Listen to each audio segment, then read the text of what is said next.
Hòstia, mira quin n'ha agafat, Hòstia, Cuidao, escolta, molt bon al començament, comencem bé. Ja està gravat, això? Ojo, Hòstia, doncs mira quina casualitat, Ostres. No, home, que em venia al cap que aquesta tarda he estat parlant amb un financer, amb un senyor de números, d'aquestes coses, i m'ha vingut al cap la idea de què és la seguretat, quan un se sent segur i per què no se sent segur, davant d'una situació que per tu no és segur i per l'altre se sent supercòmode. No sé. Però perquè té a veure amb la personalitat. Si jo estic segur de com soc, estaré segur del que veig. Què vull dir amb això? Si jo sé que sóc una mica de tot, una mica rabiós, una mica gelós, una mica envejós, i ho tolero, em trobaré més segur, perquè estic segur que això funciona així. Estic segur que sóc gelós. Si no ho sé, perquè no connecto, em trobaré insegur. No sé si... Clar, però aleshores és una cosa que te'n pots desfer, s'entrena, ser més segur o no. L'únic entrenament que hi ha és tolerar que som humans i tenim sentiments. No hi ha altra... Bueno, ja està bé, és molt això, Clar. I llavors el problema és que quan un no ho connecta amb això, ve l'ansietat. És el tema del llibre. Clar. No, per això, però jo com a persona que desconec exactament d'on neix l'ansietat, no sé si el primer és començar-te a sentir insegur de situacions quotidianes o algú que... Però això funciona al revés. Si jo estic segur de com soc, les situacions que vinguin a fora les toleraré més o menys, perquè totes donen ansietat. L'imprevist, el que no sé què passarà, la sorpresa, el dol, no? L'ansietat és com una boira. Tu vas a la muntanya i vas a buscar bolets i a boira no en trobaràs ni un. Si jo no detecto aquests sentiments, ve la boira, que és l'ansietat. Quan baixa l'ansietat, perquè estic més tranquil, comencen a veure aquests sentiments. El que passa que, clar, ara és una cosa complexa perquè no és tan fàcil detectar aquests sentiments a la vida. És difícil. Bueno, no, i dir, reconèixer-ho o estar segur amb mi, bueno, però que si fos tan fàcil, perquè potser et dol, no vol ser d'aquella manera, no? Clar, perquè té mala premsa. Aquests sentiments de la vida tenen molt mala premsa. A ningú li agrada ser envejós ni gelós, i a més de petits, quan un nen neix al germanet, s'emprenya i el pega, no? I tal, i els pares el castiguen, no? Ja té mala premsa, però en realitat, per molt que el castiguis, els sentiments són els que són. Ja que això funciona així. O sigui, depèn de l'allunyat que estiguis del teu ideal, del teu tòpic ideal, no? De què hauries de ser. Bueno, com hauries de ser, un sempre té l'ideal aquest, hauria de ser perfecte. Exacte, però que és perfecte d'entrada, no? Perfecte és el contrari del que la gent pensa, és ser imperfecte, ser rabiós una mica, gelós, envejós, no tal. Però hi ha un altre tema aquí delicat amb l'ansietat, és que no només és això, també és el tema de les fantasies que estan associades. Quan un s'enfada amb un altre, un sempre imagina que es carrega el rival, l'enveja. Bueno, et mataria. Et mataré, sí. És que no sé què et faria, no? Sí. Però no ho acabes fent. No, perquè no, clar que no, perquè una cosa és imaginar, l'altra cosa és fer. I aquí venen els artistes, que poden escriure, poden pintar. Ja, però que és una manera... O sigui, quan la gent... Això em recorda quan a vegades la gent diu me salvó l'escriptura, me salvó el cine... Bueno, perquè estan atacats, diguem-ne, d'ansietat i no poden treure-ho. No, perquè tenen la capacitat d'entrar en els temes aquests i no angoixar-se, i tolerar-ho. Si no ho toleren, no podria escriure una novel·la negra, no? Sí, però quan diu que me salvó és perquè... Me salvó perquè, clar, si això puc... Aviam, aquests sentiments s'han de viure. O es tenen a dintre o es viuen. Una forma de viure-ho és escriure-ho. I a l'escriure-ho, un agafa distància i pot diferenciar el que és fantasia del que és realitat. I a l'escriure ho veus allà, a 2 metres, on està l'ordinador. No se queda tant aquí, no? Perquè molta gent... El problema és aquí dintre. Aquí dintre és on fa mal. Per això, si a l'escriure o al pintar, el col·loco aquí i llavors puc reflexionar millor, perquè està lluny una mica més lluny d'aquí. Ja. El puc com inclús veure, no? Materialitzat, no? Fins i tot, que té forma, no? Perquè si no és massa... Ho dic perquè és habitual i fins i tot no fa gaire actors i gent que ha patit ansietat, diu, no, pues me recomendaron que escribiera no sé qué, que lo bona trasladara, bona no? recomanació, molt bona aquesta. I és una manera també, bueno, pues si li donen algú per composar o per pintar, no? Però... O pintar o fer música, és igual. Vull dir, que és que treu els fantasmes d'alguna manera. Clar. És la part bona de lo negatiu. D'aquí ve, bueno, que de vegades es diu als empresaris, no? Agressius, no? Que són agressius, no? Sí. Empresari agressiu, no? No és agressiu perquè pegui a ningú, sinó perquè té una energia que pot fer servir positivament. Quan dius que algú és... Sí, a vegades es diu, és un empresari agressiu, o és molt... fa moltes coses, molt creatiu, també, no? Es confon la paraula aquesta, no? Creatiu i agressiu, en el sentit positiu. Sí, hòstia, és que això de l'ansietat, per molt que es parla, o sigui, jo me n'adono que, evidentment, s'ha tornat molt més quotidià, no? I no té tant de tabú com es tenia abans, no sé si inclús per desconeixement o pel que sigui, però té com difícil solució, o sigui, entenc que deu estar més que estudiat, però quan t'hi trobes, els mecanismes que n'hi ha com per salvar-te són més o menys... O sigui, no? Conèixer, tolerar-te... La paraula és tolerar. Tolerar vol dir, jo accepto que soc, per exemple, envejós, per dir alguna cosa, o gelós, però no ho visc com una malaltia, sinó com una cosa natural. Patiré perquè no crec de ser-ho, però aprendré a conviure amb ell. I llavors què passa? Que a mesura que passa el temps, la violència del malestar que pot ser envejós desapareix o disminueix moltíssim. I va per aquí la cosa. Clar, això està barrejat amb la depressió. La depressió és aquests sentiments quan la ment, arriba un moment que la ment humana s'agota de pensar i de patir. I llavors què fa? Anestesia les emocions, que és la depressió. És com deixar-te sense... A dormir, no, estic fotut, no puc fer res, estic anestesiat, estic deprimit, és a dir, tot és el mateix, té a veure amb adormir els sentiments, per no patir, és una forma de no patir. Bueno, que et pots arribar a quedar catatònic, no? Que diuen, totalment catatònic. Que és com si fossis una planta, no? Es queda quieta i no es mouen, no és molt fotut. I com rescates algú d'una situació així? Doncs mira, l'has d'ajudar a pensar sobre les emocions, el mateix. També hi ha, si n'entrar en el tema, també hi ha medicacions que ajuden, que són antidepressives, que pugen el to des del punt de vista biològic i també funcionen bé. Clar, perquè moltes vegades, o almenys quan jo era més jove, hi havia una mica la creença que o era de psicòleg o era de psiquiatre, no?, el que tenies que fer. I ara n'hi ha com diferents maneres d'entendre, de dir, no, ho hem de barrejar, les dues coses, no? El psiquiatre dona medicació per la... Clar, però un sense l'altre... No, és aconsellable sempre associar-ho. Per això. Potser en un primer nivell molt bàsic sí que potser un psicòleg o algú et pot ajudar, però moltes vegades arribes tard i el que té ansietat... Si un té ansietat es té que tractar. Es té que prendre una medicació ansiolítica o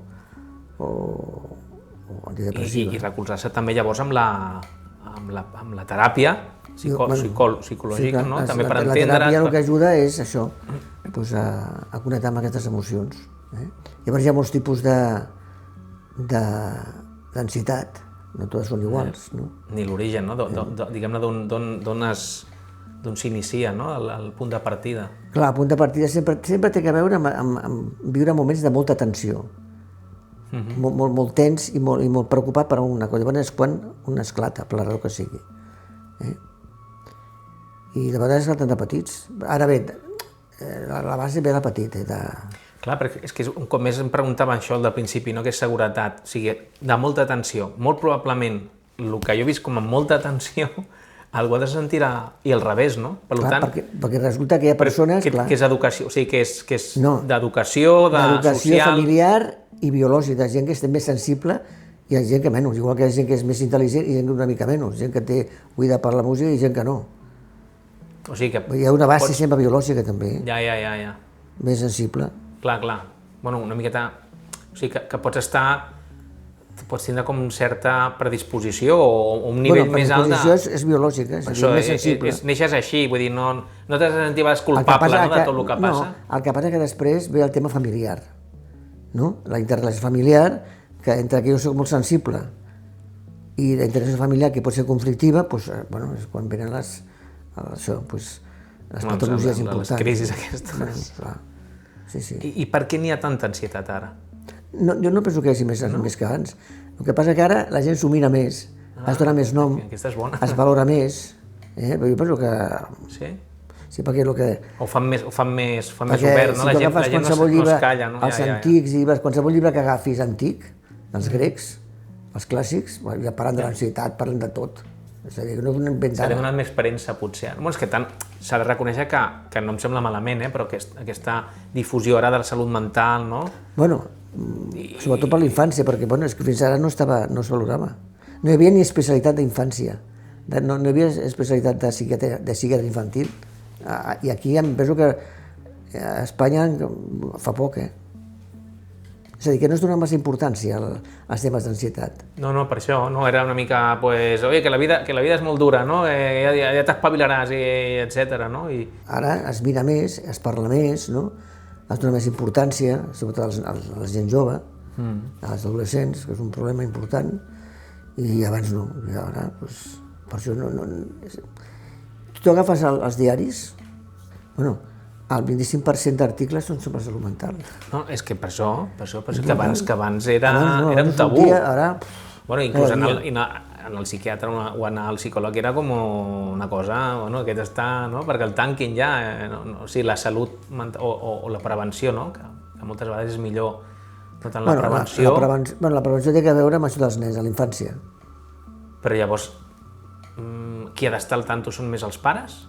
I els mestres. I els mestres, no? Perquè, clar, pots estar creant un primer... Com es diu això? Una primera llavor d'una possible ansietat si no entens les teves decisions o que ensenyes cap on pot portar. Els nanos és un problema, perquè els nanos estan... Quan un nano és petit, veu el món dels adults com una cosa molt estranya, no tenen ni papa. I llavors, bueno, és que estan acolorits, no? I si el pare, pues, no? I si tenen gelosia, els pares s'emprenyen, els molesta, i llavors el nano es bloqueja o s'enfada. Clar, i el nano no pot verbalitzar. I de tant en tant verbalitza amb el pipí, es fan pipí, enuresis nocturna. Clar, però no és tan fàcil, o sigui, que tinc una companya que diu que de pares no es treu ningú el carnet, no? O sigui, tothom fa el que pot i tampoc els podem criminalitzar, no? Tots sempre hem cregut que ho podíem haver fet millor, no? Tots, però després posa't en el seu paper, no? Però un sempre reprodueix el que coneix. Depèn com ha sigut la meva infància, la reproduiré amb els meus fills. Pràcticament, no? Clar, no hi ha més referència. És el patró que tens, no? I abans que hem comentat, que llavors que dèiem que en el grau més alt la psicosis era ja com un tope, no? És el sostre... Clar, la psicosi és una altra història, perquè la psicosi és una persona molt sensible que té un component genètic, que pot tenir algun tipus de... Bueno, hi ha diversos gens que intervenen amb la psicosi i si el tenen, neixen amb ell. Què passa? Que quan arriba a l'adolescència i està en un moment delicat i conflictiu, si fumen cànnabis, el 90% fan un brot psicòtic. Això està... I és irreversible? O sigui, el problema de la psicosi és l'ansietat, parlant d'ansietat. És una ansietat catastròfica, és a dir, quan el xaval està en un moment de tensió i té la crisi aquesta, és terrorífica, perquè té la impressió de que es desfà per dintre. És com si només tingués ulls i es desmunta per dintre. Només el comentari... Això és l'entrada. Però és una sensació de pèrdua de físic. Sí, físicament. Com si fossis líquid, com si fossis sorra o... Sí, com si fos una... Es desmunten. És terrorífic. Tots els primers brots psicòtics són així, sempre. El problema és que, clar, que no ho expliquen perquè com estan tan preocupats no poden explicar-ho, però si pares a comptar i fas una teràpia amb ells, t'ho expliquen, aquest tema. És terrorífic i després, bueno...